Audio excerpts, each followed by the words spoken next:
What are you doing? Filming? Pictures of us? Yeah. Can I get your badge number? 0016. Cool. Is it shiny enough for you? It's very shiny, sir. All right. Give me your driver's license, Mr. Fifth Amendment, right? You filming right now? I am. How come? He's got the camera on. He's got the camera on me right now as we're talking. So, all right, let's move on to a real doer, Andrew Henderson, a Force Multiplier in Minnesota. He's going to introduce himself. Have a listen. I'm Andrew Henderson. I'm active with Minnesota CopBlock. I'm active with Communities United Against Police Brutality to shine the public light on police misdeeds. I'll never stop doing this. I'll never stop having this interest.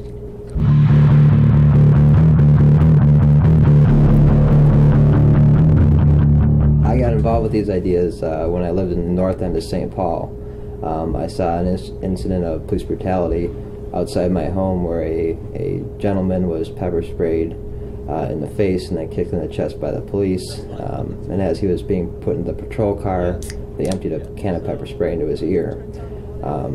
At this point, I saw that filming the police was an effective tactic and started doing that in my own community. At first, very covertly from my bedroom window, taking pictures and filming police incidences. And then gradually moved up to getting out there on the street with a camera in my hand, and you never know when something's going to happen. So I pretty much carry a camera wherever I go. I definitely think that it's a necessity in today's world.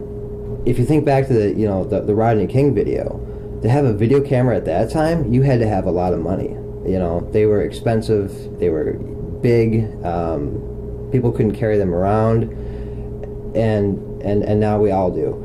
So I think that's why people are feeling the need more and more, is because they're seeing all these videos with all this egregious behavior from law enforcement personnel, and realizing that yes, they need to film, they need to document their interactions and the interactions of others, not only keep themselves safe, but to keep their community safe. When I first got involved, I reached out to Minnesota CopBlock, and they were happy to work with me. At this time, I was actually going through trial for filming police, so there was that interest out there. I also became involved with Communities United Against Police Brutality, which is a great Minneapolis organization. I've since become their Cop Watch coordinator, and I teach a lot of Cop Watch trainings to various communities through them. And it's a great experience, great organization to become involved with. If you live in the Twin Cities area, I definitely suggest you check them out. They have meetings every Saturday at 1:30 at 4200 Cedar Avenue in South Minneapolis. I want to educate others on how to do this, so that this idea will continue long after I'm gone. If you'd like a Know Your Rights training or a Cop Watch training, you can get a hold of me through my website or at thedrukes@gmail.com. It's DREWKS. All my trainings are free. I don't charge for the information at all. I can train small groups, large groups, anything from a community organization to a church group. I've been doing a lot of that. A lot of court support where I go to court with people. All right. This video, walking through legal land, Nice guy and everything, but his voice is driving me crazy. It's a little boring. But before I fall asleep, I want to break this video up and say, man, this guy's a serious doer. First of all, he's handing out pamphlets from his car. He described his story of filming police covertly from his bedroom window, seeing people. And we've all been there, right? Like, have you seen cops outside your window and maybe you start to record? I think as cop blockers, we all, we're a little bit afraid to jump in the fray right from the get-go.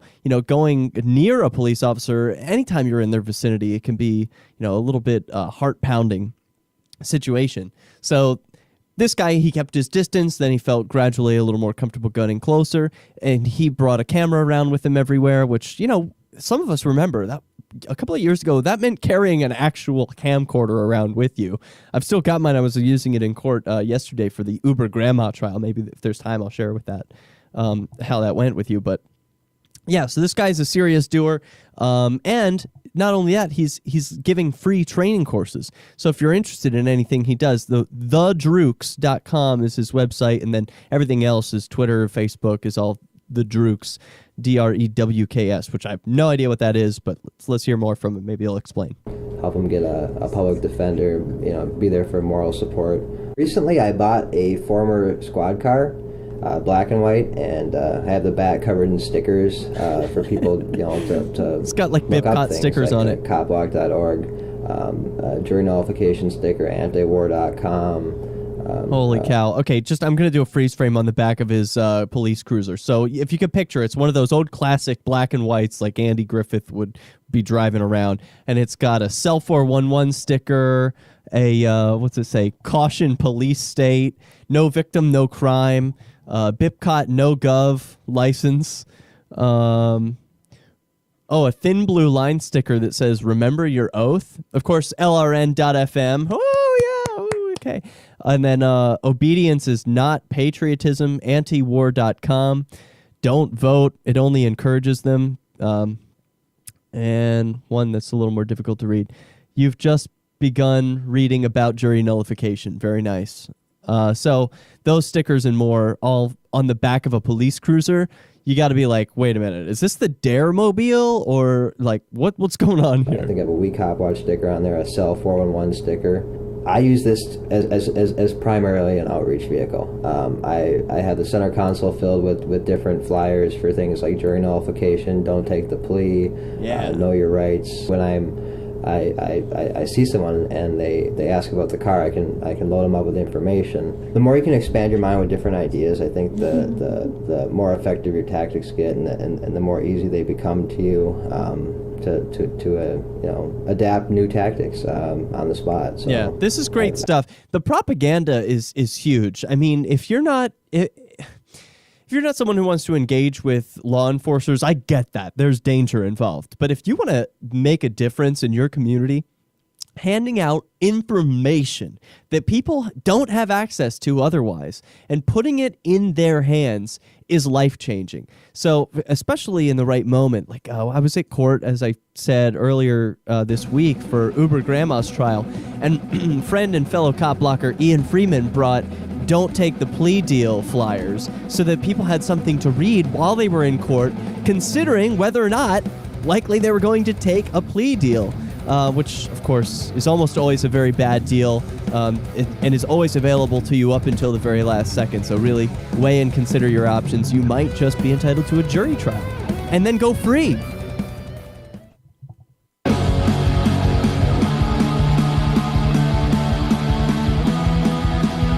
A Force Multiplier is something that dramatically increases the effectiveness of a specific aim. A Force Multiplier.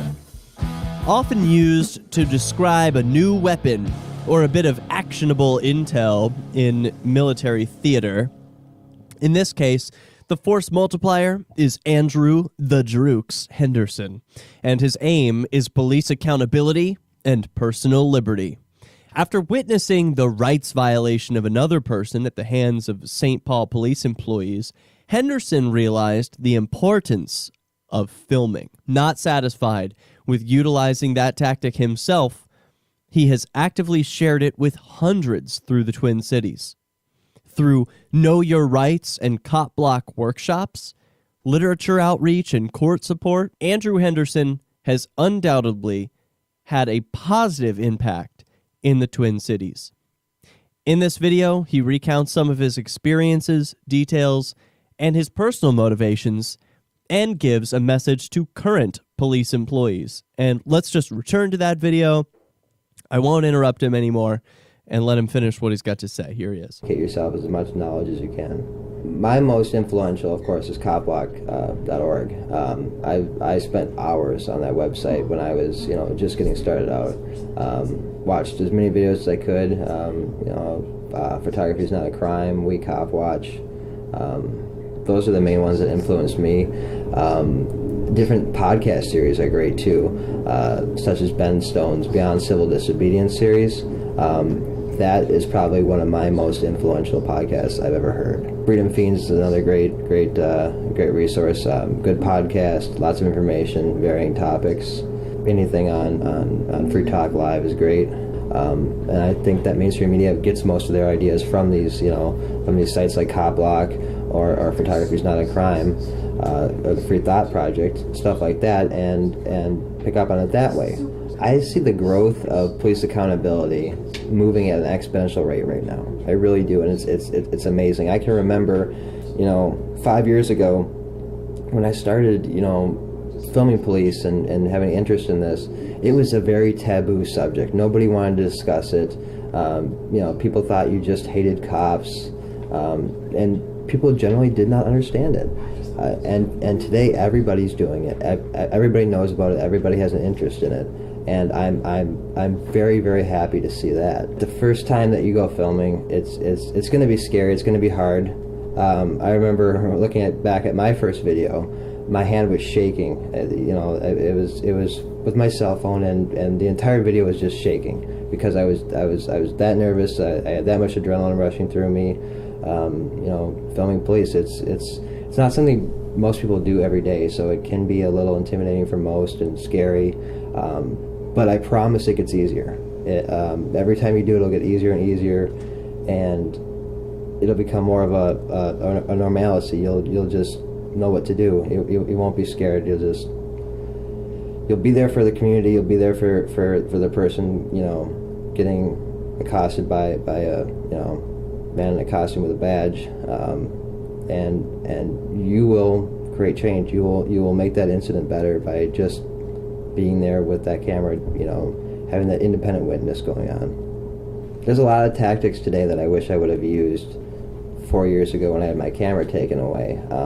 I wish I would have used Bamboozer. I wish I would have live streamed that interaction, and had a copy of the footage saved on a different server. I wish I would have had cell 411. I wish that someone could have came to my aid right then. I use cell 411 all the time now. I attended a Citizens Academy through the Ramsey County Sheriff's Office. This was about 5 years ago. This was just before one of their employees took away my camera, and I went through a 18-month court process, fighting charges levied against me for simply filming, police activity. All right. So I want to pause there. I promise. Sorry, I lied, but interrupting to say, okay, so he's talking about 5 years ago and how many changes there have been in the area of cop blocking, not just the number of websites that are following this concept and the number of people who are willing to accept this line of thinking is like, hey, maybe we shouldn't trust the teeth of the government. Maybe there's a good reason why these people are recording, getting an objective record of these people who are apparently allowed to lie in court. Maybe there's a good reason for that. So it's not just that and how the cultural shift has changed, but the technological shift where he says everyone's got a camera, so they are able to record. And not only that, there are apps like Cell 411 and Peacekeeper that you can call up your friends to have them respond instead of the police if you're caught in an emergency. And then otherwise, if the police are at your door, it's also a great time to use apps like that, because then who are you going to call? And I went to the Citizens Academy class, and a couple classes in, I asked a question that was pretty hard for them, or a couple questions that were pretty hard for them to answer. And I got a letter from them in the mail a few days later saying that I was no longer welcome on the property. Whoops. I couldn't go to their Citizens Academy class anymore. Oh, you asked the wrong questions. So, that shows me the level of transparency that where does our authority come from? You can try to go to one, but if you ask any real questions, they either won't be able to answer them or they'll kick you out. I worry about police officers today. I worry about their future moral injury. And if a police officer is watching this, think about how you're going to feel at the end of life. When you're on your deathbed and you're thinking about these horrible things that you did to people, these unnatural things, just because you were told to do so, just because it was your job. Right on, Andrew. How are you going to feel? Are you going to be okay with this, or are you going to have this remorse? Explore your conscience. Think is what you're doing right, or is it just to earn that paycheck? I mean, not every law is righteous. Legislation is not a substitute for morality at all. Locking someone in a cage, or making them pay you money for possessing a plant is just plain wrong. And my motivation is to help people understand that. I want people to take control of their own lives, to own themselves, rather than be subjected to bad legislation under horrible rule. So I'm hoping to move people's mindsets towards that ultimate goal of personal liberty. Amen. Yeah, Andrew. Once again, you can find him at .com.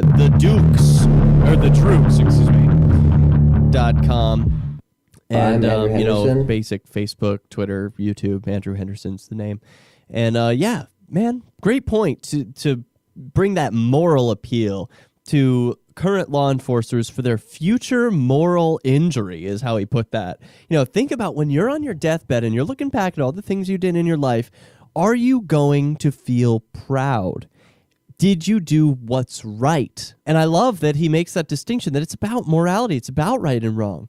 Like, here you are, thin blue line, thinking that you're the only thing keeping the world from falling into anarchy, when really you guys are the ones causing it. That the world would be way less chaotic, way more orderly, if people were free to organize themselves instead of being forced around and thrown into cages, for making personal choices about what types of vegetation they want to ingest. For goodness sakes, making a moral argument to say, look, here you are claiming to care about right and wrong, to stand on the side of good. You're not doing good. You're doing bad. So you need to know that. And I love that about CopBlock and CopBlockers, that they're willing to not just record, but to inject morality into the conversation in the moment. Hey, what you're doing is wrong. Right now, stop that. Very effective. If I end up on YouTube, I'm going to be upset.